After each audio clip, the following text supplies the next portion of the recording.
يتبعون الشهوات أن تميلوا ميلا عظيما يريد الله أن يخفف عنكم وخلق الإنسان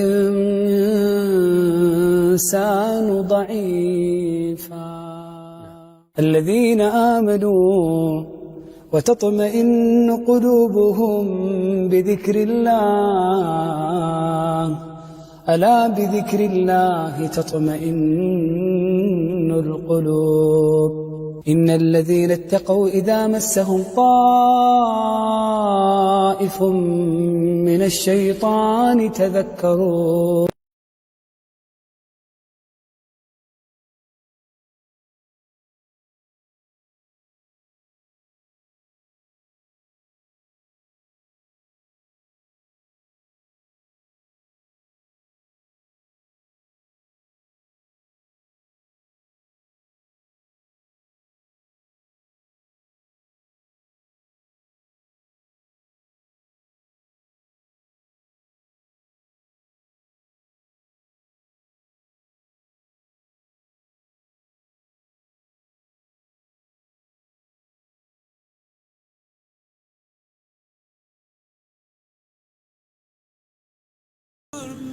Pra dëgjues të nderuar dhe të respektuar, Assalamu alaikum wa rahmatullahi wa barakatuh. Pra po takumi në emisionin Rruga drejt xhenetit me hoxhën e nderuar pra Ylber Kotarja Abdulber.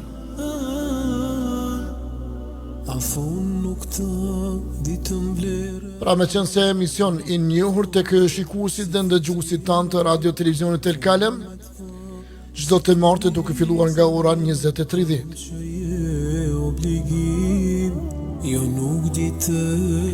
Dhe sonte para mikrofonit jam unë pra vllai juaj Kasim.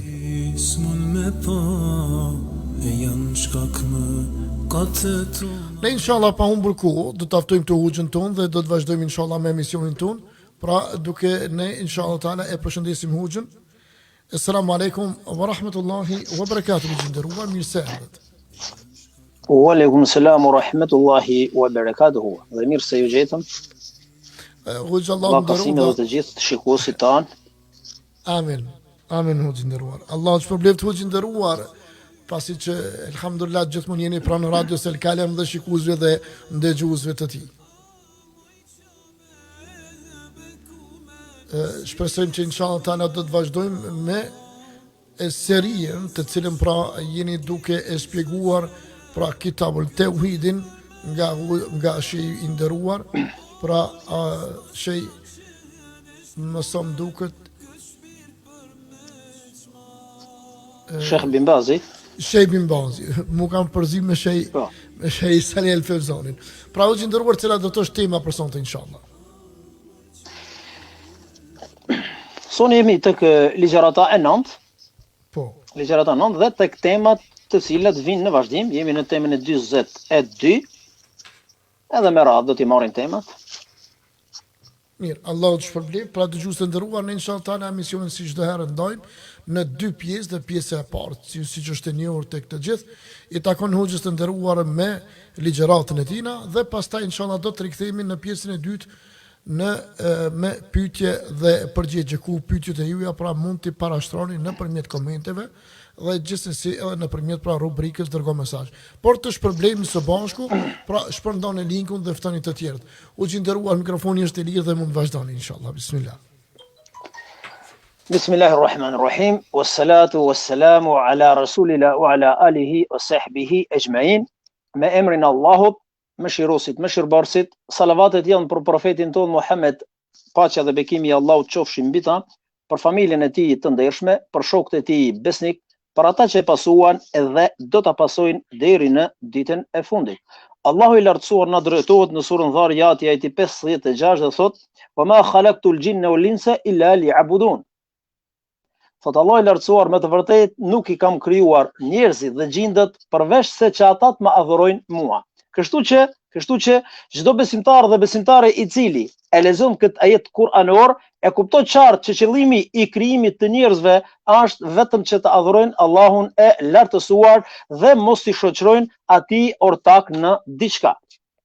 Që do thot që do thotë të adhurojmë Allahun e lartësuar një të vetmin pa shok dhe mos t'i shoqërojmë atij ortak. Por se që të arrijmë tek adhurimi i Allahut, atëherë është detyrë që ne të kemi dije rreth adhurimit dhe mënyrës se si adhurohet Allahu i lartësuar. Dhe kjo dije nuk arrihet vetëm se nëpërmjet Kur'anit famëlar dhe nëpërmjet udhëzimit profetik. Domethënë ta adhurojmë Allahun e lartësuar ashtu siç profeti alayhis siç është ligjëruar në shariatin islam. Vetëm në këtë mënyrë mund ta kuptojmë qëllimin e realitetit të krijimit të njerëzve dhe gjindve. Prandaj dhe Allahu i lartësuar thotë nuk i kam krijuar njerëzit dhe gjindet. Po për çfarë? Vetëm që ata të më adhurojnë mua dhe mos më shoqërojnë ortak në adhurimin ndaj meje.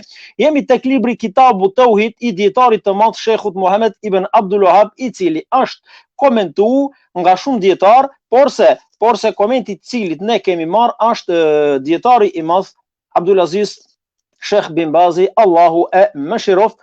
Jemi tek ligjërata e 9 dhe tek tema e 42 dhe me radhë. Tema e 42, të cilën e përmend Sheikhu, është thënia e Allahut lartësuar në surën Bekare, ajeti kuranor, prandaj mos i vini shok Allahu duke ditur që ju, Allahu i lartësuar duke ditur që Allahu nuk ka ortak.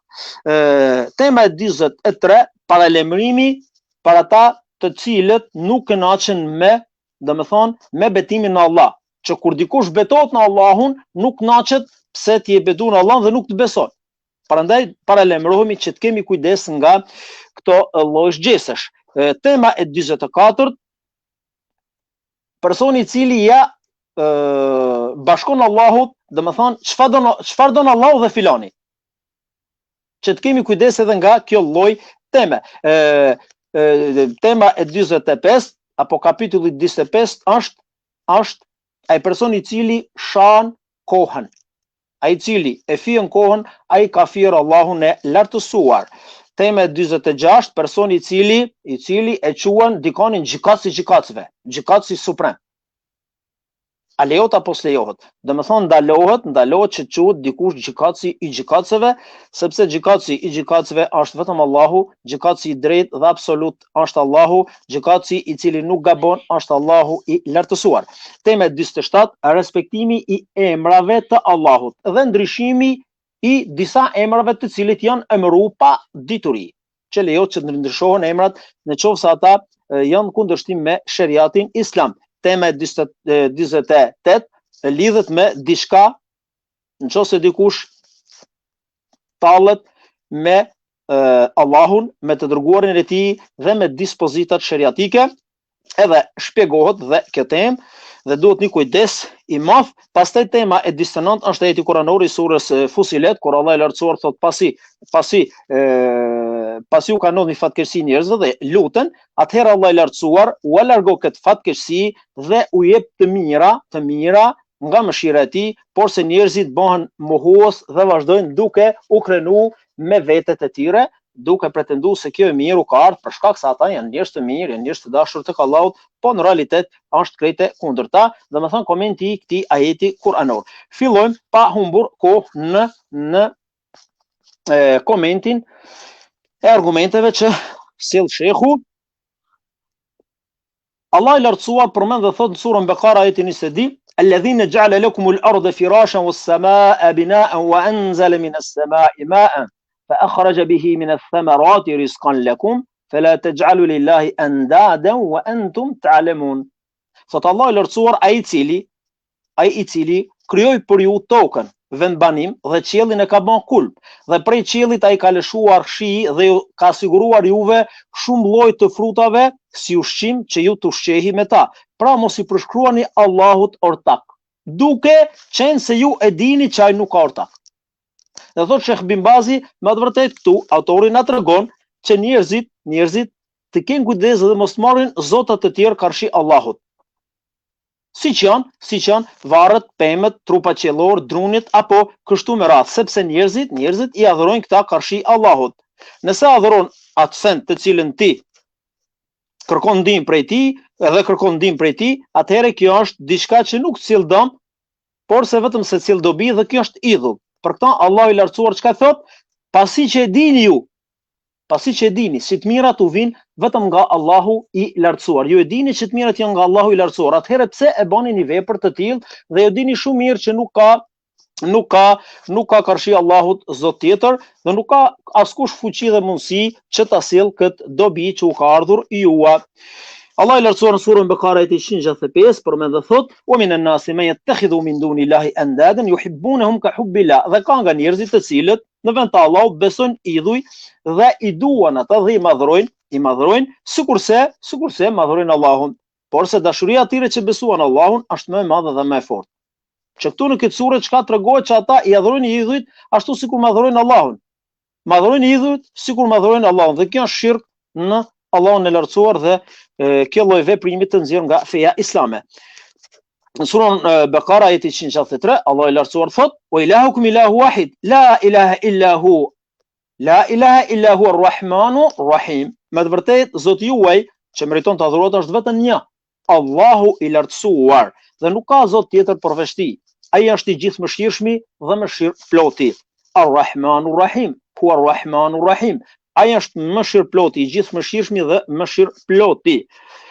Dhe thot Allahu në surën Mu'minun: "O me yad'u ma Allah ilahan akhar la burhana lahu bihi fa inma hisabuhu 'inda rabbih innahu la yuflihul kafirun." Me të vërtetë, e kush adhuron për krah Allahut zot tjetër, për të cilin ai nuk ka asnjë argument dhe asnjë fakt, përgjegjësia e tij është para Allahut të Madhërisëm, para Zotit të vet, dhe mohosit nuk do të shpëtojnë. Mohosit nuk do të shpëtojnë. Në argumentin që përmend Ibn Abi Khatim është thonja e Abdullah ibn Abazit, i cili thot Abdullah ibn Abazi: "Zotat që adhurohen për krah Allahut janë idhujtaria më e fshehtë se sa milingona e zez mbi gurin e zi në errësirën e natës. Kështu që ka shirk të fshehtë dhe duhet që të kemi kujdes nga ajo." Kjo për shembull thot Abdullah ibn Abazi është kur thot njeriu: "Betohem në Allahun dhe në jetën tënde apo në jetën time." Apo thot sikur mos ishte qeni këtu, mos ishte qeni hajdut do kishim bë kërdit. Nuk thot falendrimi Allahut që na rujti po u bën shkak qeni e kështu me radhë, por se thot mos ishte qeni hajdutët do të vinin dhe do na bënin kërdi në shtëpi. Edhe sikur dëshiron Allahu dhe sikur dëshiron ti, edhe kjo futet tek thonet e ndaluara, apo sikurse të mos ishte filani dhe ti. E bashkon domethënë filanin direkt me Allahun dhe thot mos e përziej dikë tjetër me Allahun. Që të gjitha këto janë idhujtari karshi Allahut të lartësuar. Kjo është fjala e Abdullah ibn Abazit dhe Sheikh bin Bazi thot, me të vërtetë Ibn Abazi i ka përmend disa vepra që janë idhujtari dhe ai thot se ata përfshihen, domethënë këta përfshihen në idhujtari të vogël, porse idhujtaria e vogël përfshihet karshi Allahut është ndaluar. Megjithatë, idhujtaria e vogël mund të çojë tek idhujtaria e madhe. Dhe pranaj është përmend, thot shehu me të vërtetë, na ka përkujtuar se idhujtaria është shumë e fshehtë, ashtu si mylëngona e zezë në një natë të errët poshtë gurit të zi. Prandaj duhet që të kemi kujdes. Dhe për këtë arsye profeti alayhis salam në hadithin e Imam Ahmedit, të cilin e ka saksu Sheikh Albani, ja çka thot, kur dikushi ka thonë çka dëshiron Allahu dhe ti, i ka thonë profetit alayhis salam, i dërguar i Allahut i tha: "A më bënet barabart me Allahun? Thuaj çka dëshiron Allahu, çka dëshiron vetëm Allahu dhe kjo mjafton. Dhe jo çka dëshiron Allahu dhe ti, sikurse dëshiron Allahu dhe ti." Prandaj profeti alayhis salam e krahasoi ai burri i cili foli e krahasoi Allahun të barabart kur tha sikur dëshiron Allahu dhe ti. Prandaj është e detyrueshme që të largohemi nga këto lloj shprehjesh dhe të ngjashme me to. Apo merr shembull Sheikh bin Bazi dhe thot në të vërtetë dikush i thot, po mos kishin qenë rosat apo qeni këtu te shtëpia, kupton? Njerëzit nuk do të ishin ndjeni se kush vjen apo kush shkon. Po të mos kishte qenë për Allahun për Allahun e lartësuar, pastaj u bën shkak rosa, domethënë që bën zhurmë apo qeni që na lajmëroi se erdh filani apo erdh jalani. Prandaj duhet me pas kujdes nga këto lloj shprehjesh. Prandaj një shembull tjetër është shehu edhe po mos kishte qenë filani, ai me një person në thonjza do të ishte mbitur në ujë. Edhe kjo është gabim. Po do të thonë, po mos kishte qenë Allahu. Pastaj Allahu bani shkak filanin që e shpëtoj që mos mbitet në ujë. Shumë e thjeshtë është. Allahu i lartësuar, elhamdulillah që Allah boni shkak filanin që shpëtoj nga mbytja në ujë. Këto janë disa argumente që sjell Sheikh Bin Bazi rreth këtyre gjestave apo fenomeneve që janë të përhapura sot në mesin e njerëzve. Në hadithin e Ebu Daudit, Tirmidhiut dhe hadithi është i saktë nga Sheikh Albani, Umar ibn Khattab tregon se profeti alayhi salatu sallam ka thonë, ai që betohet në dikon tjetër përpos Allahut, ai ka bërë kufër apo idhujtari. Dhe kjo thot Sheikh Bin Bazi, në të kaluarën arab betoshin në baballarët e tyre për shkak për të nderuar personalitetet e tyre, dhe kjo ishte e lejuar në epokën, në fillimin e epokës islame. Por se më vonë pejgamberi alayhi salatu sallam e ndaloi dhe i ndaloi këto thonje që njerëzit ti përdorin gjatë jetëve, gjatë folëve të tyre. Dhe në hadithin e Ebu Daudit në Sahihut që ka saksuar Sheikh Albani, profeti alayhi salatu sallam çka tha? Tha mos u betoni në etrit, në baballarët tuaj, mos e betoni në nanat tuaja, apo të ngjashme me këto lloj betimesh.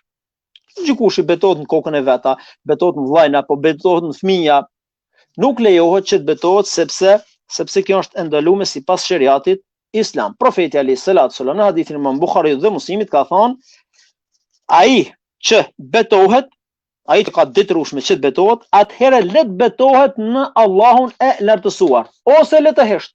Kush e ka të detyruar dhe të nevojshme që të betohet, le të betohet në Allahun. Ose le të hesht dhe të largohet nga kjo lloj veprave. Prandaj edhe Imam Ahmedi ka sjell argumentin dhe thot, ai që betohet duhet betohet në Allahun ose le të hesht. Ai që betohet në diçka tjetër përpos Allahut, ai ka bërë idhujtari. Domethënë profeti alayhi salatu sallam në hadithin e Imam Ahmedit. Dhe Sheikh Bin Bazi thot kjo është vepër idhujtarie e vogël, që të betohesh diçka tjetër për veç Allahut. Megjithatë ajo mund të çojë në idhujtarinë e madhe. Nëse personi beson në ato cilët betohet se ai posedon pozita, disponon di gajbin, di të fshetat, di të ardhmen, apo kështu me radhë, apo meriton që të adhurohet karshi Allahut, është i barabartë domethënë me Allahun, atëherë betimi i këtij është shirk i madh, idhujtari e madhe dhe të nxjerrë nga Islami.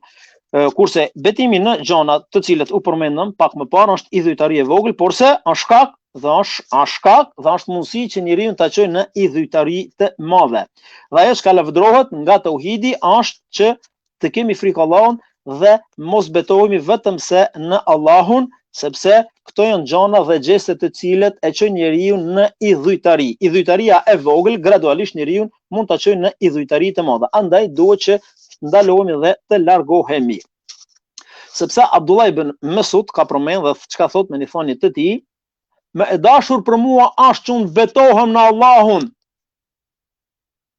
duke gënjur, se sa të betohem në dikë tjetër edhe të flas të vërtetën.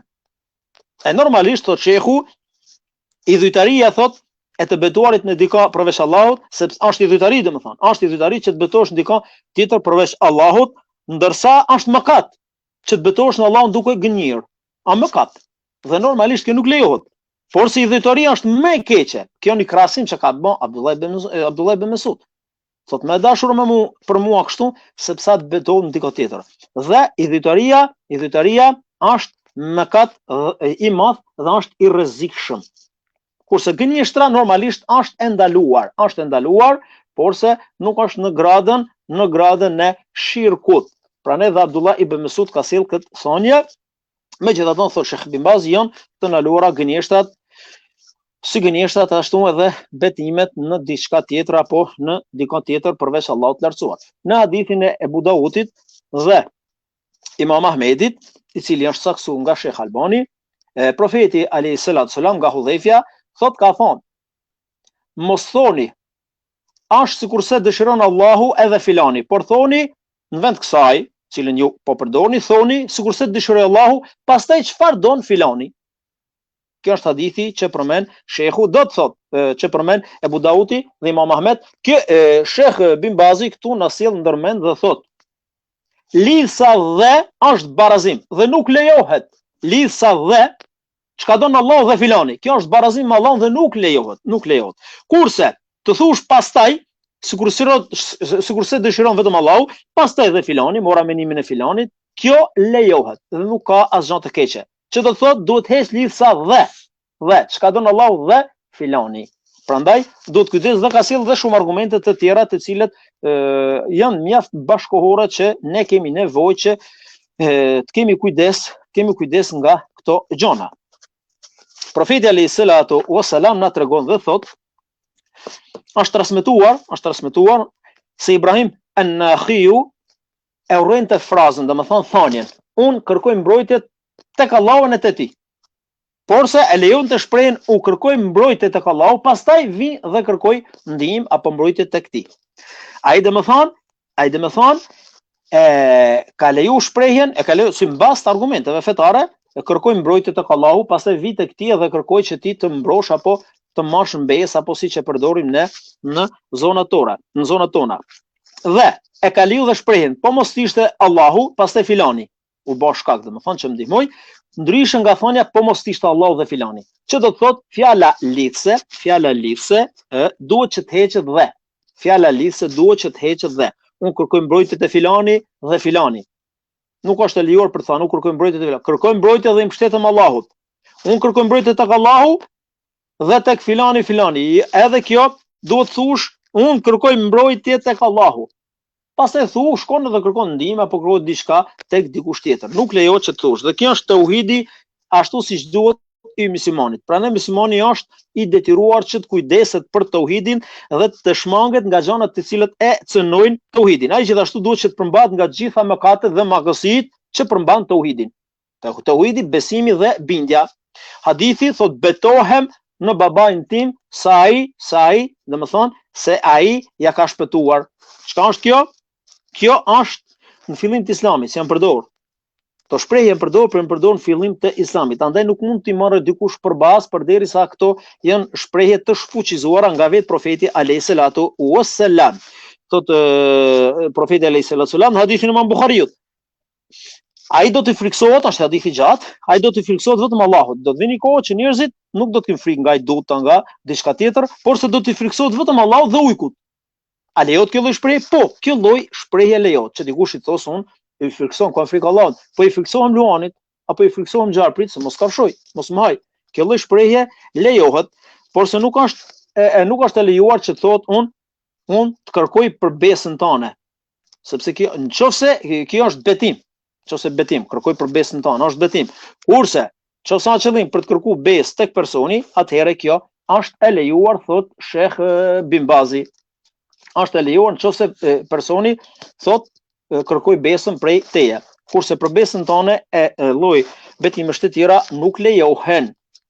Kapitulli 43.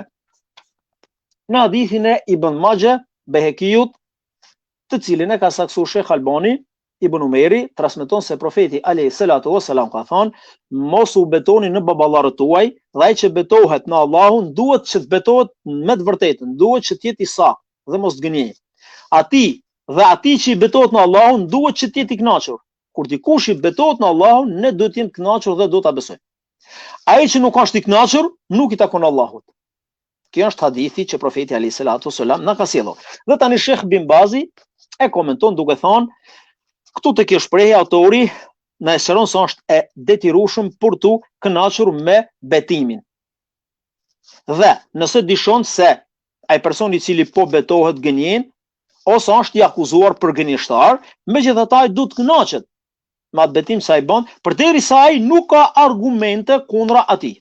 Po ashtu edhe personi i cili shkon tek gjyqtari dhe nuk mund të sjell ndonjë argument, ndonjë provë që ta sqarojë dëshminë të cilën ai ka dhënë, dhe ai betohet në Allahun, atëherë ai është i detyruar që ta besoj, sepse është betuar në Allahun e lartësuar dhe ti nuk ke prova kundër atij personi.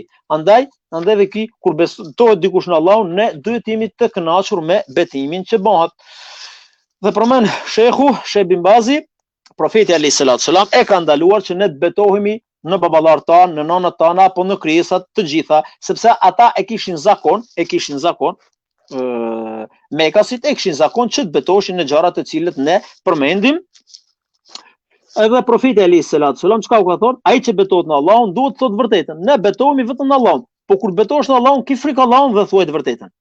Në hadithin e Imam Buhariut dhe Muslimit, ai që betohet dhe gënjen, ai që betohet në Allahun dhe gënjen, do të atakojë Allahun e lartësuar dhe Allahu do t'i zemëruar me ta. Kështu që personi i cili e din këtë rregull, atëherë ka frikë Allahun dhe nuk mund të betohet rreshëm, sepse personi i cili gënjen gjatë betimit, atëherë profeti alayhis salam na tregon qartë në hadithin e Imam Buhariut dhe Muslimit, çka ai personi i cili gënjen gjatë betimit të tij, atëherë do të atakojë Allahun dhe Allahu do t'i zemëruar me ta. Pra sikur është përmend edhe në argumentet që përmendëm pak më para që robi duhet që të betohet në Allahun, por se nëse dikush betohet në Allahun, ne duhet që ta besojmë dhe mos ta kundërshtojmë vetëm në fakte dhe në baza të qarta të cilat ne kemi argumente, duke ditë se për shembull filani është gënjeshtar. Ka plot nga njerëzit që janë gënjeshtar edhe betohen në Allahun me gënjeshtar. Gënjen, domethënë beton në Allahun dhe ne e dimë çaj, po beton rreshëm, po ne s'kemi çka bëjmë. Përderisa nuk kemi argumente për ta kundërshtuar ata, nuk kemi prova, atëherë ne nuk kemi çka bëjmë, por se duhet që të largohemi dhe mos i kundërvihemi, sepse ai që betohet në Allahun duhet që të jetë i kënaqur. Domethënë ai që betohet, ai që betohet në Allahun dhe thotë vallahi unë këtë gjë s'e kam bën, apo e kam bën këtë gjë, atëherë duhet me qenë i kënaqur dhe duhet i besojmë Allahut të lartësuar. Dhe thotë Sheikh Bin Bazi, kjo është qëllimi, domethënë me këtë që përmendëm. Ai prandaj duhet që të mjaftohet dhe të kënaqet, sepse ai nuk ka zgjedhje tjetër. Prandaj duhet që të kese kujdes përderisa ai nuk ka sill dëshmi, apo nuk ka shkruar ndonjë letër, ta ketë me firmë, me argumente, që ti thosë se ti betosh në Allahun, por se ti po gënjen, sepse unë ja ku kam argumentet të cilat unë ta nxjerrim pa gënjeshtën tonë. Dhe përderisa nuk ke këto, atëherë s'ka dyshim vetëm se ne duhet që të mbështetem me Allahu dhe të jemi të kënaqur me betimin e tij. Por se në këto argumente tregohet një kërcënim i ashpër ndaj atij të cilët betohet rreshëm në Allahun dhe atij të cilët i betohen në Allahun dhe ki prap nuk e merr për të vërtetë. Të di këto lloj kategorish duhet që të kenë kujdes dhe të kthehen. Por se si bëhet me problemin me personin i cili ka betuar rreshëm dhe i ka marrë diçka në emër të Allahut duke gënjë. Atij personi thotë Sheikh Bin Bazi, ai person nëse nuk pendohet dhe nuk ja kthen pasurinë apo çka i ka marrë atij, hakun që i ka bën dikujt, atëherë Allahu i lartësuar do ta dëmshpërblej ato ditën e gjykimit. Do të kesh problem ditën e gjykimit. Kapitulli 24. Kutele ka thonë, kjo transmetohet nga Nesaiu dhe ka bën sakt Sheikh Albani. Thot, një qifut i tha profetit alayhis salam, ju me të vërtet edhe ju bëni idhujtari, sepse thoni sikur do Allahu dhe ti. I thoni profetit alayhis salam, i tha profetit ki, ju bëni idhujtari, i tha profetit alayhis salam. Pse? Se tha ju thoni sikur do Allahu dhe sikur do ti. Dhe ju bashkoni dhe ju betoni, domethënë edhe thoni betohem në Qabe, në Kaben e madhrueshme. Atëherë profeti alayhis salam i urdhëroi njerëzit që të betohen në Zotin e Qabes. Kur betohej thoni betohem pasha Zotin e Qabes. Dhe tha, mos thoni sikur do Allahu dhe ti, po thoni sikur don Allahu dhe pastaj sikur don ti.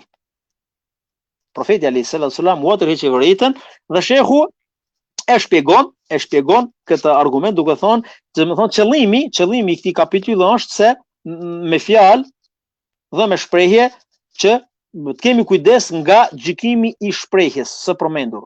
Nga ajo që ka përmendëm, më lart kena kujdes kur të flasim dhe ta ruajmë gjuhën tonë. Shprehja më e mirë, thot shehu, është sikurse ne të thomi ato çka don Allahu. Pastaj një shkaqet. Megjithatë është e lejuar që të thosh çka do filani dhe pastaj sikur do çka don Allahu i lartësuar, pastaj çka do filani. Kjo lloj shprehje është e lejuar, por se thua çka don Allahu dhe filani, kjo është e ndaluar. Pse? Sepse më të vërtetë kjo është idhujtari e vogël, por se e ja ul vlerën tauhidit. Dhe e njëjta gjë vlen për çdo lloj shprehje të tjera që i përngjan këtyre shprehjeve. Dhe thot Sheikh Bin Bazi, te ky argument, te ky hadith ne kuptojmë se këtu ka, domethënë, njerëz të cilët janë të devijuar, por se i kuptojnë disa gjëna, edhe pse ata vetë janë mëkatar të mëdhej dhe janë mosbesimtar, porse ata i çortuan musliman me këtë thënie që thanë, edhe pse ata e urrejshin profetin alayhis salatu wassalam dhe e përmendën këtë thënie, tha ju thoni çka don Allah dhe çka don ti. Dhe normalisht që kjo thotë edhe ju po bëni shok Allahut. Kjo do thotë si rezultat i kësaj thënie profeti alayhis salatu wassalam i urdhëroi që të thonë ashtë sikurse do Allahu dhe pastaj sikurse do ti. Dhe ku të betohi mos betohi në Qabe, po betohi në Zotin e Qabes. Në hadithin Imam Bukhariut dhe Muslimit, Ibn Abbazi ka thonë, një burr i ka thonë profetit alayhis salatu wassalam, sikur don Allahu dhe don ti. Atëherë ai tha, ambare të barabartë me Allahun e lartësuar, por vetëm thuaj sikurse dos Allahu. Hadith Imam Bukhariut dhe i Muslimit. Në hadithin e Ibn Majah të Imam Ahmetit dhe Imam Hakimit që e ka saksuar Shekh Albani, na ka sjell Shekhu një hadith nga Tufeli që thot: unë isha në gjumë dhe pash ëndër sikur shkova tek një grup jehudish dhe u thash atine, me të vërtet ju do të ishit shumë më mirë po të mos thoshit se Uzeri është i biri i Allahut. Do të ishte mirë për ju sikur ju të thonit, mos thoni domethënë që Uzeri është i biri i Allahut. Atëherë ata i thanë, për ju do të ishte më mirë sikur të thonit, është sikurse do Allahu. Se thot edhe ju thoni, a nuk thoni sikurse do Allahu dhe Muhamedi? Edhe është më mirë për ju mos thoni sikur do Allahu dhe Muhamedi alayhis salam. Pastaj thot Tufeli, shkova tek një grup i krishterësh dhe u thash, sa mirë do të ishte për ju sikur ju të mos thonit Mesihu është i biri i Allahut, por të thonit rob dhe i dërguari i tij. Atëherë ata më thanë, edhe për ju do të ishte shumë më mirë të thoshit sikur domethënë sikurse do Allahu dhe Muhamedi, sikur ta kishin rrugë këtë temë. Dhe në këtë rast ata Tufeli kur u zgju u tregoi ëndrën disa njerëz që ishin pranishëm dhe u drejtu tek profeti alayhis salatu sallam dhe i tregoi se çka kanë dëgjuar. Atëherë profeti alayhis salatu sallam i tha, a e tregove tjetër kujt këtë ëndër? Tha po. Profeti alayhis salatu sallam pasi e lavdëroi Allahun tha, me të vërtetë Tufeli ka pa një ëndër dhe u ka treguar disa nga ju, e kanë marrë vesh disave nga jush, u ka treguar dhe ju me të vërtetë e keni pas zakon deri tani që të thonit çka don Allahu dhe ti. Çka don Allahu dhe Muhamedi alayhis salam. Por se unë për disa arsye nuk u ndalova. Tani mos thoni më sepse unë u ndaloj që të thoni kështu. Porse do të thoni çka do, mos thoni më domethënë çka don Allahu dhe Muhamedi, por thoni vetëm çka don Allahu i lartësuar. Përderisa ne nuk themi për Muhamedit alayhis salam se çka don Allahu dhe Muhamedi alayhis salam, nuk na ka ndalu profeti alayhis salam që t'ja bashkangjitim këtë thonje, atëherë duhet që të kemi kujdes dhe mos bashkangjitim asgjë me Allahun e lartësuar. Sepse vim dhe shohim sot realisht, sot shohim falëndrime të shumta njerëzve, në disa raste edhe më shumë se sa të falëndrohet Allahu i lartësuar, por edhe nga, pse mos themi edhe nga besimtar, nga mosdia. Lavdërojnë njerëz dhe harrojnë që të lavdërojnë Allahun dhe ato i cili e bani shkak këtë njerëj që ta ndihmoj. Prandaj, sigur u tha, thot Shekh Bin Bazi, kjo është idhujtari e vogël, që të thuash sikurse do Allahu dhe ti. Dhe më mira do të ishte të thuash ti që të lisa dhe, por thuat pastaj çka don dhe ti. Edhe sepse kjo idhujtaria e vogël mund të çojë në idhujtari të madhe. Jemi te kapitulli i 45, ai personi i cili e fyen, e shan kohën. Personi i cili fyen apo shan kohën. Thot Allah i lartësuar në surën Gjashije, ayet 24, wa qalu ma hiya illa hayatuna ad-dunya namutu wa nahya wa ma yuhlikuna illa dahr. Dhe than ata, me të vërtetë nuk ka tjetër vetëm se kjo jeta e jon, që është në këtë botë, ne vdesim dhe lindemi, domethënë, dhe asgjë nuk na shkatron tjetër. Lindim dhe vdesim dhe asgjë nuk na shkatron vetëm se kohës. Koha, atëherë Shekh Bin Bazi thot këtu autori na ka treguar, na ka shëruar që ai personi i cili e fjen kohën, e dobson tauhidin e mangëson plotësimin e tauhidit dhe është e detyruar që të shmangit nga gjitha mëkatet të cilat e dobësojnë besimin, e dobësojnë dhe e cenojnë tauhidin. Prandaj dhe fyrja e kohës apo e erës apo e diçka e tjetër nuk meriton që të fihet dhe është obligim që ne të largohemi nga çdo gjë që e zemron Allahun e lartësuar, sepse koha është e krijuar dhe e kontrolluar nga Allahu i lartësuar dhe nuk kontrollohet vetvetiu, thot shehu, dhe ai që e zotron ato është Allahu i lartësuar, është ai i cili ndron natën me ditën dhe kështu me radhë. Ai i cili e fyen natën, ditën, kohën, erën e kështu me radhë, atëherë me të vërtet ai e ka fyer Allahun e lartësuar dhe askush nuk mund ta fyej dhe ta dëmtoj Allahun e lartësuar, por se mëkatet të cilët bën robi, atëherë Allahu i lartësuar nuk është i kënaqur me ta dhe rrezikon ta përfshi dënim nëse ai nuk pendohet. Në surën Al-Ahzab ajeti 57, innal ladhina yu'dhuna Allahu rasulahu la'annahum Allahu fid dunya wal akhirah u'adda lahum 'adhaban muhina. Fot Allahu e s'ka dyshim se ata të cilët e fjen Allahun, e ofendojnë Allahun dhe të dërguarin e tij, ata i ka mallkuar Allahu i lartësuar në këtë botë dhe në botën tjetër dhe për ta ka përgatitur dënim të madh. Thot shehu, ai personi i cili e fjen kohën, do fye e kohës do thot ai personi i cili fjen ditën, e shan domethënë ditën e ofendon, e shan natën. Dhe shembull kësaj është që ti lutesh Allahut që ta mallkoj domethënë këtë çast kohe. Allahu e mallkoft, nëse dikush thot Allahu mallkoft këtë ditë apo këtë orë apo këtë kohë, Zot na ruaj nga këtë lloj fjalësh. Këto nuk lejohet, por se thot shehu, megjithatë nuk është e ndaluar që thosë dikush, sepse sot ishte domethënë kohë e vështirë. Nuk kohë e vështirë, ishte kohë me shi apo kohë me bora apo kohë me erë. Kjo nuk ka problem. Kjo është shembulli që të thuash se dita sot ishte e vështirë ose e mërzitshme apo e lodhshme sepse patëm këtë lloj motija. Këto gjëra nuk është problem, por se të shash kohën dhe ta ofendosh kohën, kjo është e ndaluar sipas shariatit islam. Në hadithin e Imam Buhariut dhe Muslimit, profeti alayhis salam na tregon dhe thot, Allahu i lartësuar ka thënë që është hadith kutsi, njeriu më të vërtet më fyen mua. Ai e fyen kohën, e shan kohën dhe unë jam koha. Unë e rrotulloj natën dhe ditën. Apo në një transmetim të Imam Muslimit ka thënë profeti alayhis salam, mos e shani kohën sepse vërtet Allahu është koha. Çka kuptojmë te kjo thonje? Ja, ti kthehemi shpjegimit të Sheh Bin Bazit. Kjo shpjegon kohën se ajo është dita dhe nata. Allahu është ai i cili i rrotullon ata. Dhe ai që e fyen kohën me të vërtet e ka fyer Allahun, ato që e ka kriju kohën që Allahu i lartësuar. Pa kjo nuk lejohet. Ata që thonë koha është kurse veçim këtu. Ata të cilët thonë se koha është emri i Allahut, ata gabojnë. Sepse Allahu nuk posedon emër koha.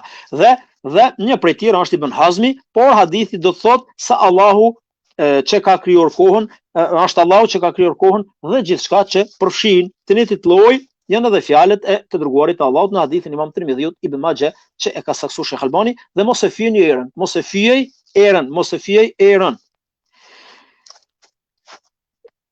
Prandaj duhet kujdes sepse fyrja e gjanave që përmenden nuk plosë asaj, thotë Sheikh Bin Bazi, nuk lejohet që të fyesh as kafshët, as njerëzit në përgjithësi, nuk lejohet që të fyesh devet, lop, delet apo kështu me radhë, sepse kjo me të vërtet e mangëson tauhidin. Domethënë veçimin e Allahut në ibadet, kapitulli i 46 që ka të bëjë me personat të cilët e quajnë veten mbreti i mbretërve, ata personat të cilën vënë emra të tillë, nuk lejohet dhe profeti alayhis salam apo emra Ar-Rahman, Ar-Rahim e kështu me radhë, pavarësisht se kjo çështje ka kapitull të veçantë të cilët i përmendin dietar çka emrash lejohen dhe çka nuk lejohen, por se këtu është për qëllim emrimi i vetës me emra të cilit i ka vetëm Allahu i lartësuar. Thot profeti alayhis salam në hadithin e Imam Buhariut dhe Muslimit, emri më i ulët tek Allahu është që njeriu ta quajë vetëm mbreti i mbretërve, sepse nuk ka sundues përveç se Allahu dhe nuk ka mbret të mbretërve vetëm se Allahu i lartësuar. Mbret po, dikujt mund t'i thuhet mbret, po mbreti i mbretërve kjo nuk lejohet. Apo thot Sufjan e Thauri, me të vërtetë ka nga ata shembulli nuk lejohet, ka nga ata që thonë shahu i shahve, është fjalë persiane që kanë qenë mbretërit në Iran. Domethënë mbreti i mbretërve. Edhe kjo është e ndaluar. Apo në një thënie tjetër, njeriu në të cilin Allahu është më i zemëruar në ditën e gjykimit dhe është më i keqi, ai person i cili emëron veten me këtë lloj llakapi, mbreti i mbretërve. Dhe përmend Sheh Bin Bazi na sjell dhe tregon se qëllimi i këtij kapitulli me të vërtetë është që ta tregoj se emrat që emërohen me të ngjashme me emrat e Allahut nuk lejohet, siç janë për shembull emrat El Khaliq, që do thot krijuesi, Malikul Mulk, mbreti i mbretërve, Ar-Rahman, Ar-Rahim, Rabbul Alamin, e kështu me radhë. Nuk lejohen dhe emrat e tillë e mangësojnë besimin tek njeriu. Dhe këtë lloj emrash nuk lejohet që ti vendos dikush. Pastaj një të gjatë thot është edhe për të thush gjyqtari i gjyqtarëve, thot shehu, i cili me të vërtetë ky lloj emri përdoret, ky lloj llakapi përdoret në disa shtete, jo vetëm shtete laike, por se edhe në shtete në vende islame, siç është për shembull thosë dikushi, gjyqtari i gjyqtarëve në Egjipt, apo në Mekë, apo në vende të tjera. Nuk lejohet, por se thot më mirë përdoren emra të tjerë, lideri, kujdestari i gjyqtarëve apo i pari i gjyqtarëve. Prandaj duhet që të largohemi nga thonit të tilla. Emri më i ulët tek Allahu është i atij personi i cili thotë jam mbreti i mbretërve, sepse thot shehu me të vërtetë kjo është emri i keq dhe më i nënshmuar. Për këtë e ka qortu profeti alayhis salam, sepse kjo të shtyn që të mendosh gjëra të cilët nuk kanë lidhje me ato çka duhet dhe një përshkrim i tillë i përket vetëm Allahut të lartësuar. Ai është mbreti i mbretërve dhe nuk ka të drejtë askush tjetër që ta përdor këtë lloj llakabi. Apo siç ishte shahu i shahve, është fjalë persiane, mbreti i mbretërve, dhe kjo nuk lejohen që të përdoren këtë lloj, apo sultani i sultanëve, siç përdoret në disa shtete të tjera. Kapitulli i 47, respektimi domethënë ndaj emrave të Allahut dhe ndërrimi i emrave nëse bien kundërshtim me shariatin. Dhe ndërrimi i emrave nëse bien kundërshtim me shariatin, ka përmend shehu këtu hadithin e Abu Daudit, Tirmidhiut, që ka bën Hasan Sheikh Albani. Ebu Shurejhe tregon se ai kishte llakapin Ebul Hakim, babai i gjykatësve. Por se profeti alayhis salam kur merr vesh i tha, Allahu është gjykatësi dhe ai është që gjykon. I tha ç'është ky emër? Tha ky emër ma kanë vënë popullim për arsye se ata kur kanë diçka më thirrin mua, shkoj dhe pajtohen, domethënë që unë t'i gjykoj. Të gjykoj dhe unë, domethënë janë të kënaqur të dy palë dhe unë gjykoj mes tyre dhe ata janë të kënaqur me këtë veprim. Tha profeti alayhis salam, sa mirë veproke që ti pajtoke njerëzit, gjykoke njerëzit me drejtësi. Porse a ke një fëmijë në familjen tënde? Tha po, kam Shurejhin, Muslimin edhe Abdullahun. Tha cili është më i madhi prej tyre? I tha ky sahabi i nderuar, me të vërtetë thash Shurejhi. Atëherë tha ti do ta kesh lakapin Ebu Shurejh. Lakapi jot, emri jot do të jetë Ebu Shurejh. Ja ndryshe emri. Kështu që thot shehu me të vërtetë ka raste, por disa emra të cilët janë vendos nga padituria, ata mund të ndryshohen gjatë kohës dhe ja ku vërtetohet në argumentin shariatik. Dhe këtu na tregon autori, thot Sheikh Bin Bazi, dhe shpjegon që është e detyruar që ne t'i ruajmë, është specifik. Disa emra që janë specifik për Allahun e lartësuar, duhet që ne t'i ruajmë dhe ndalohet përshmimi i tyre duke emëruar dikon tjetër me këtë lloj emrash. Emrat thot ndahen në dy lloj, thot shehu, emri që nuk lejohet që ta kesh askush përveç Allahut, siç janë shembulli që përmendëm Ar-Rahman, El Khaliq, domethënë Rahman, i mëshirshëm, i gjithëmëshirshëm, krijuesi, Rabbul Alamin, që do thotë Zoti i botrave, e kështu me radhë. Kurse emrat që nuk janë specifik vetëm për Allahun. Në këtë rast, nëse përdoren këto lloj emrash, atëherë nuk dalin nga dëshmëria, atëherë nuk është problem. Prandaj ky kapitulli diskuton këto lloj emrash që me pas kujdes nga ata të cilën i ka ndaluar Allahu i lartësuar. Dhe Shekh Bin Bazi e komenton këtë hadith duke thonë sa mirë veprohet që i pajtoken njerëzit, që do të thotë është mirë që të pajtosh njerëzit të cilin janë ngrinë me një tjetrin, që ata bile që të ndërmjetësosh për ta dhe të jenë të lumtur që mos të grindë me një tjetrin. Është obligueshme për të respektuar emrin Allah dhe duhet ndryshuar emri për këtë lloj shkaku, qose emri i atij është prej cilësive të Allahut dhe nuk lejohet, duhet që ta ndryshosh. Hadithi gjithashtu thot shehu dëshmon se është e ligjëruar për të përmirësuar gjendjen e njerëzve dhe se me të vjetrit duhet që të ndërmjetësojnë mesin e njerëzve në mënyrë që ata mos të kenë konflikte dhe mos ta urrejnë njëri tjetrin, dhe është shumë më mirë që ata pajtohen përpara se të çojmë tek gjykatësi, që ç'duket urrëtia dhe të futet dashuria në mesin e tyre. Kurse tek emra thot shehu ka mos pajtime tek emrat se çfarë emra lejohen dhe çka nuk lejohen. Për shembull El Hakim, ka ardhur argumente thot që të cilët profeti alayhis salam nuk e ka ndryshuar.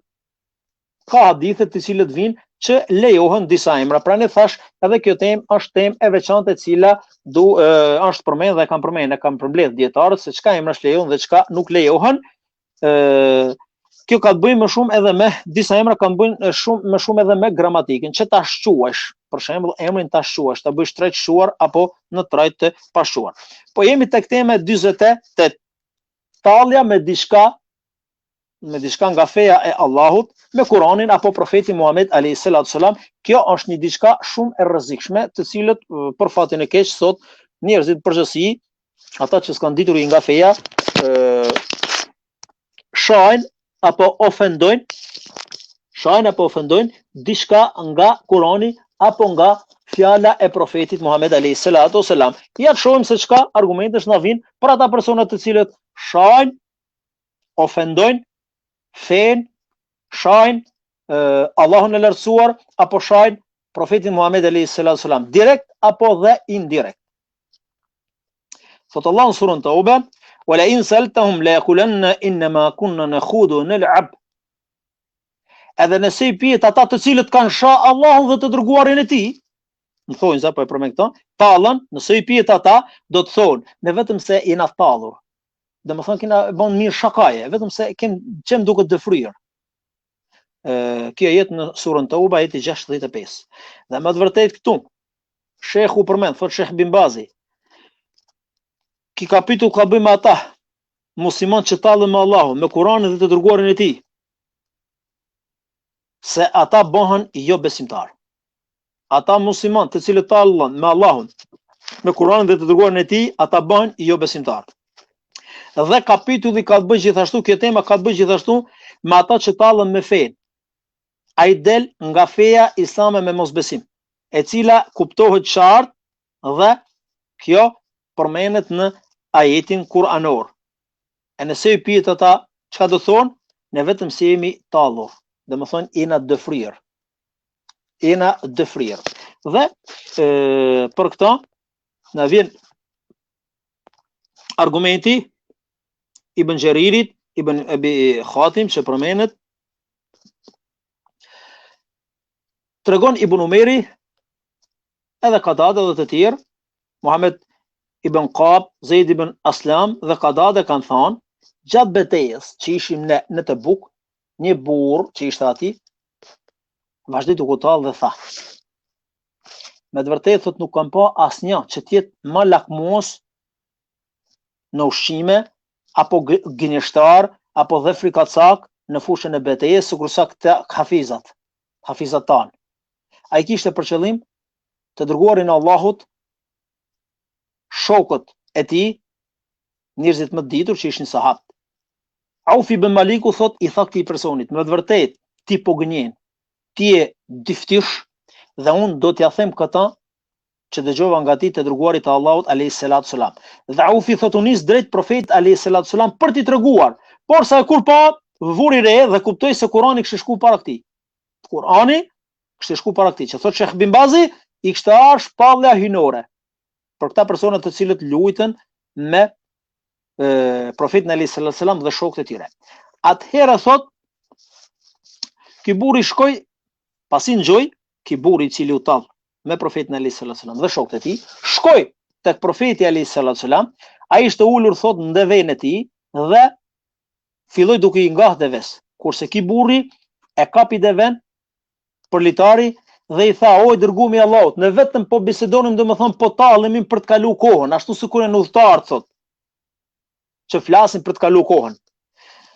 Dhe thot Ibn Omeri thot e pash, Abdullah ibn Omer thot e pash, duke kapur domethënë për litari devën e të dërguarit të Allahut alayhi salatu wasalam, edhe duke e tërhequr zvarr, iku profeti alayhi salatu wasalam me devën dhe gurt i shkonin poshtë këmbëve të tij thot, dhe ai thonte: "Ne vetëm po talleshim, domethënë vetëm po bënim lojë e shaka."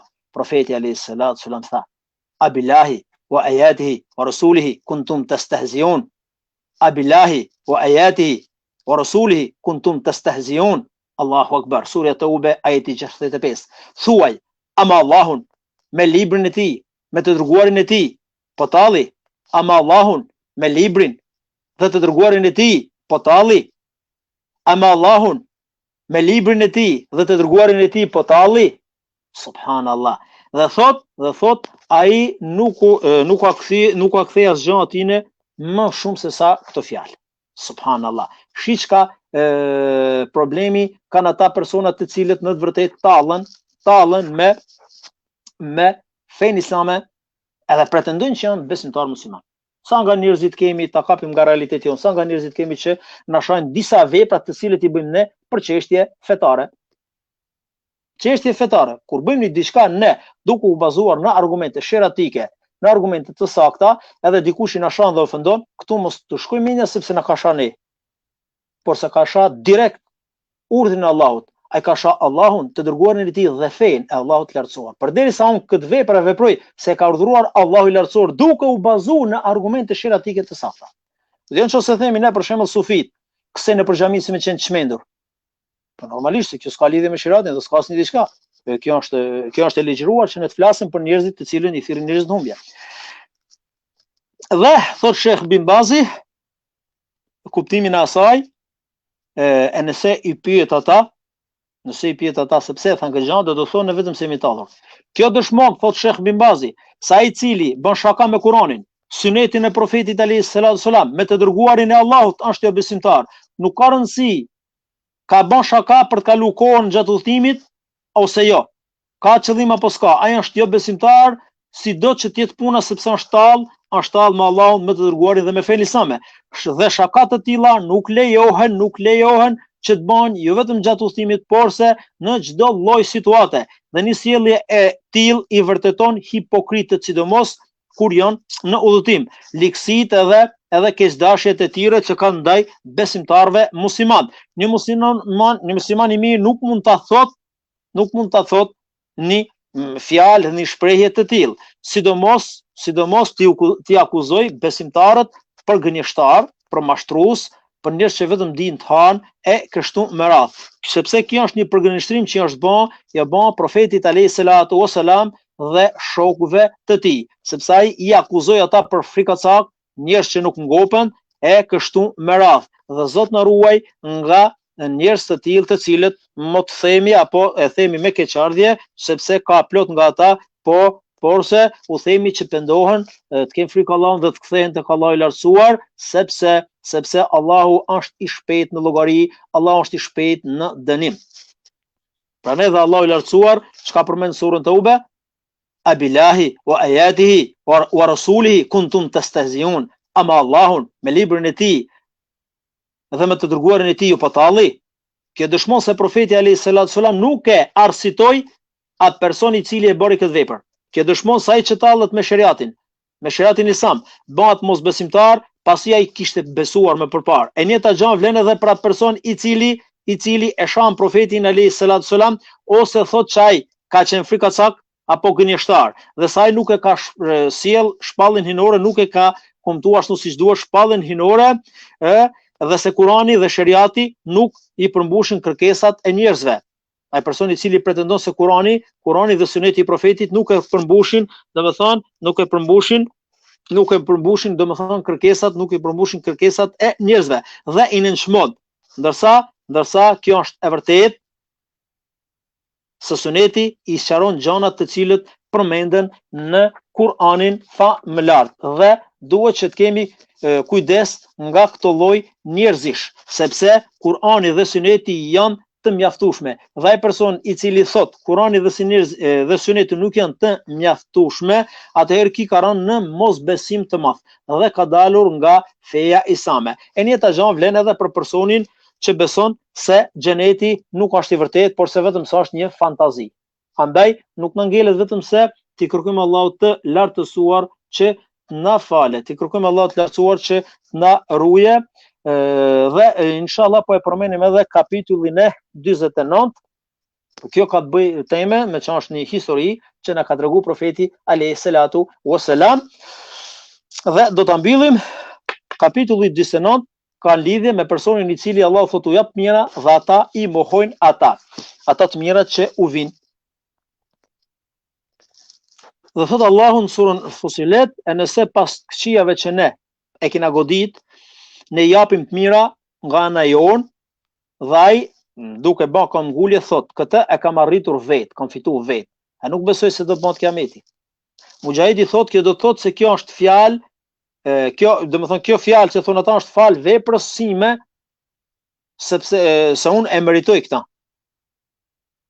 Kur ka një diçka të mirë, ai thotë kjo ndaj asaj që unë jam personi i cili e meritoj, dhe pranë më ka thënë Allahu, kurse Ibn Abbas thotë kjo do të thotë se ai është merit e imja, e meritoj unë.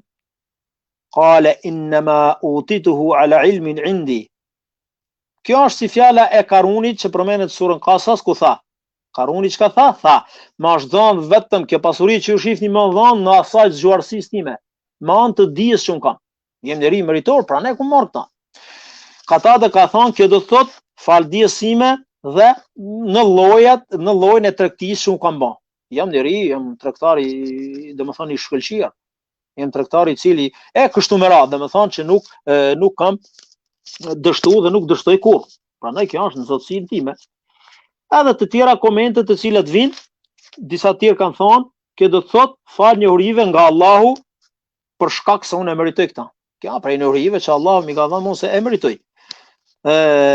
Disa të tjerë siç është Mujahidi thotë kjo është fal fisnikrisë time. E kështu me radhë. Tani shehu e ka argumentuar me hadithin e Imam Buhariut dhe Muslimit për këta persona të cilët janë mosmirnjos. Edhe pse Allahu ka dhënë në gjona të mëdha, ne sot i dëgjojmë, qoftë në rrjetet sociale, qoftë në televizive, qoftë në xhelise, qoftë kudo që ulemi. Filani është njeri shumë i zgjuar, njeri kështu, njeri ashtu. Ai mund të jetë kokra e mashtruesit, ai mund të jetë hajdut, ai mund të jetë drogazhi, ai mund të jetë imoralist. Ai ato lek mund i ka bën lek të pist, duke mashtruar, duke vrarë, duke korruptuar apo kështu me radhë, dhe kur vjen tek problemi tek njerëzit ne dëgjojmë dhe shohim, është njeri shumë i shkathaj, është njeri çfarë është dhe vazhdon. Zot na ruaj sepse Allah i lartësuar këta njerëz vetëm si ka bën sprov dhe kur ti kap Allahu me dënimin e tyre atëherë Zot na ruaj. Kjo nuk do të thotë që njeriu mund të ketë pasuri, pasuria në halal, normalisht ajo nuk ka lidhje me këtë temë që na po përmendim. Po këtu kjo temë përmend për personat të cilët nuk janë mirënjohës ndaj Allahut nga të mirat që ato kanë marrë, por se lavdron e mburren me vetet e tyre. Në hadithin e Imam Buhariut dhe Muslimit, profeti alayhi salatu wassalam na tregon dhe thotë: para jush kanë qenë tek Beni Izraelit 3 rob. Njëri ka qenë lebros, me lebër. Tjetri ka pas probleme tek flokët, ka qenë qeroz dhe ka pas probleme në kokën e vet. Dhe një tjetër ka qenë i verbër. Atëherë Allahu deshi t'i sprovoj këta dhe ua ka dërgu një engjëll. Dhe engjëlli ka shku tek lebrozit dhe i ka thonë lebrozit: më trego çan ngjire, domethënë më trego thot një ngjyrë të bukur të lëkurës. I ka thonë çka dëshiron, domethënë ai ka thonë më jep që të kem ngjyrë të bukur të lëkurës, se shis jam unë lebros. Andaj duhet që të kem lëkurë të bukur, sepse unë i neveriti njerëzit me këtë lloj gjenie që jam. Meleku e preku, i bani dua Allahu dhe më të vërtet, Allahu i lartësuar e shndroi dhe e kthei këtë njeriu në njeri i cili kishte lëkurë të bukur dhe njerëzit, domethënë, u larguan, domethënë u iku neveria ndaj këtij personi, sepse ju dha një ngjyrë e bukur e lëkurës. Pastaj i tha ki meleku, cila është ajo pasuri e cila të pëlqen më shumë? Ai tha unë kam shef devet. Në një transmetim tjetër thot lopët. Atëherë ati ju dha, domethënë ju dha një deve, një çift devesh. Të hadithi përmenden ju dhan 10 deve femra, pastaj Allahu i tha atij domethënë që Meleku i tha këtij personit, Allahu i lartësuar ti bekoft. 10 bekoft me ato që të ka dhënë. Më pastaj shkoi tek ai i cili ishte qeros dhe i tha çka të pëlqen më shumë. Ai tha që të kem flok bukura. Është ç'a smuni kam në kokën. Kisha flok bukura dhe njerëzit më të kenë neveri kur të më shikojnë mua. Meleku e preku në kokë dhe në këtë çast ju zhduk dhe ju dhan flok të mira. Pastaj i tha këtij, çka të pëlqen ti më shumë? Që ta japim. Ai tha lopët. Edhe këtij ju dhan disa lop që ishin në lindje dhe i tha Allahu të dhash bekimin to. Dhe iku tek personi i cili ishte i verbër dhe i tha ti të verbrit çka dëshiron që të jepet. Ai tha po a ka më mirë që unë të më jepet shikimin dhe të shikoj njerëzit, shoh sikur ata më shohin mua. Ai e preku në shikim dhe Allahu i lartësuar më të vërtet ja kthei shikimin. Pastaj i tha çka dëshiron, çka pasuri ke më shumë qejf. Ai tha delet. Edhe këtine ju dha dele të cilët lindën, dhe u shumuan shumë. Pas një kohe, pasi u shumuan këto kafshët të cilët ju dhan këtine 3 personave të cilët ishin të sprovuar, atëherë shkoi Meleku dhe u paraqit tek ai që kishte qenë lebros, zgjebaman. Me pamjen e zgjebamanit dhe i tha: "Me të vërtet unë jam një person rrugtar i varfër në udhtim, domethënë duke ecë sot e s'kam mundësi as për furnizime as për gjë. Dhe më kanë marrë gjithë gjanat që kum pas me vete për rrugtim, janë harxhu. Andaj askush tjetër përveç Allahut. Pastaj ti që të mund të më ndihmosh mua që të vazhdoj rrugtimin tim. Të lutem në emrin të Allahut, në emrin e atij i cili të ka dhënë këtë ngjyrë të bukur, këtë lëkurë të bukur dhe gjithë ka pasuri të madhe që ti je, ti të më japësh një deve, që edhe unë të mund të vazhdoj udhtimin." Subhanallah. Çka i tha ki? Njeriu i tha: "Dëgjoj këtu, thot, unë kam shumë obligime, kam shumë gjëra për të kryer. Prandaj nuk kam mundësi që t'ja pas gjën. Nuk kam mundësi se jam shumë i zanë dhe kam shumë obligime tjera për të bërë." Atëherë Meleku i tha: "Po më duket se po të njoh se kush je ti. A nuk ishe ti një zgjebaman, një lebros, prej të cilët edhe njerëzit ikshin prej teje dhe kishin neveri? A nuk ishe ti një person i varfër dhe Allah i lartësuar ta dha këtë pasuri që ti ke posedon sot?" Kurse ki i tha: "Çka thumër? Kjo pasuria e cilën nuk e kam të trashëguar me kohë. Domethënë gënjeu, shife, çka argumentesh ka sill profeti alayhis salatu sallam. Dhe i tha Meleku: "Allahu ta kthef gjendjen ashtu sikur ti ke qenë. Për ata që ti gënjeve." Dhe më të vërtet Allahu e shndroi në gjendjen që ai ishte. U sprovu iku pasuria. Pse? Ai kishte gjithat lugin me deve dhe u bë kronat që t'jape një deve, përkundrazi ai u mburr dhe u krenu gënjeu se tha këta e kanë trashëguar me kohë. Pastaj i shkoi personit të cilit ishte qeros. Dhe i tha njëta gjë që i tha parit, edhe i shkoi në formën që kishte. Dhe kit i kthit njëtën përgjigje: "Ik se kam punë tjera, ose kam kohë të merrem me ty, po kam ngel mes rrugës, tha, ndihmo me diçka." Vazhdo, tha, se nuk kam kohë të merrem me ty, hec. Po tha, nuk ishe ti filani ishe kështu dhe kështu. Tha, çka thumër, këta kam trashëguar me thon. Atëherë Allahu i tha të shndroft në atë mënyrë dhe në atë ashtu siç ishe ti. Njëri që njerëzit nevorishin prej teje dhe njëri i varfër. Dhe më të vërtet Allahu e shndroi në atë pamje. Pastaj u shkoi tek personi që ishte i varfër dhe çka i tha? I tha, unë me të vërtet jam një njeri i varfër, duke ecë në rrugtim, thot, furnizimin që kisha me vete më ka mbaru. Dhe askush tjetër pas Allahut. Pastaj ti nuk mund të ndihmoj mua që të vazhdoj rrugën më tutje. Andaj të lutem në emrin atij që ta ka dhënë këtë shikim, që të më japësh në idele që të mund të vazhdoj rrugtimin tim. Çka i tha i verbri? Vallahi, tha, më të vërtet unë isha i verbër dhe Allahu ma ktheu shikimin tim. Andaj futu dhe merr çka të dush te kjo lugin me deve që me dele që ti sheh, merr çka të dush dhe le çka të dush. Se betohem në Allahun e lartësuar se unë nuk do ta kundërshtoj për atë që ti merr sot për hir të Allahut të lartësuar. Engjëlli i tha, maje këtë pasuri që të ka dhënë Allahu, sepse ju të tre jeni sprovuar nga Allahu i lartësuar dhe Allahu është i kënaqur me ti dhe është i hidhëruar me shokët e tu. Allahu është i hidhëruar me shokët e tu. Nga kjo hadith s'ka nxjerrim, me të vërtetë thotë Sheikh Bin Bazi, përmend në Kur'an, o qalilun min ibadihi shakur. O qalilun min ibadihi shakur. Me të vërtetë e nga robrit e mi pak janë mirënjohës. Nga kjo hadith, nga kjo historinë nxjerrim që pak nga robrit e Allahut janë mirënjohës. Të mirat që ka bëmër vallahi e kanë mirësi nga Allahu, o për t'i sprovuar ose për t'i dënuar me atë pasuri. Andaj jep, andaj mos u mburr, mos u kreno para njerëzve, para gjithëve. Se sot krenimi bën shumë më lehtë, se sot i fut rrjetet sociale ai, fut gjana për t'u krenuar, ku di gjana kështu me radh, vazhdo lavdrime, vazhdo tregon se kush është filani dhe alani, e kështu me radh nuk lejohen këto lloj gjanash sepse Allah i lartësuar po të sprovon dhe po të teston dhe nga çasti në çast mund ta marrë të gjithën dhe të zhduk. Por se ajo çka duhet bëhet kur ne sprovohemi, se sprovosh edhe të kesh pasuri, ne jemi falendërues ndaj Allahut. Allahu na ka dhënë dhe Allahu na e merr. Jena mirënjohës ndaj Allahut. Ne me të vërtetë kena një shkaqet që të bëhemi të pasur, kemi një shkaqet dhe elhamdulillah mund të jemi të pasur. Falenderojmë Allahun. Kjo thotë shehu me të vërtetë hadithi nxit njeriu që tregoj mirënjohje për begatit që i ka dhënë Allahu dhe ti pranoj ato që janë nga Allahu i lartësuar. Hadithi gjithashtu na mëson që të kemi sjellje të bukur kur të kërkosh tek njerëzit. Të thuash askush tjetër përpas Allahut.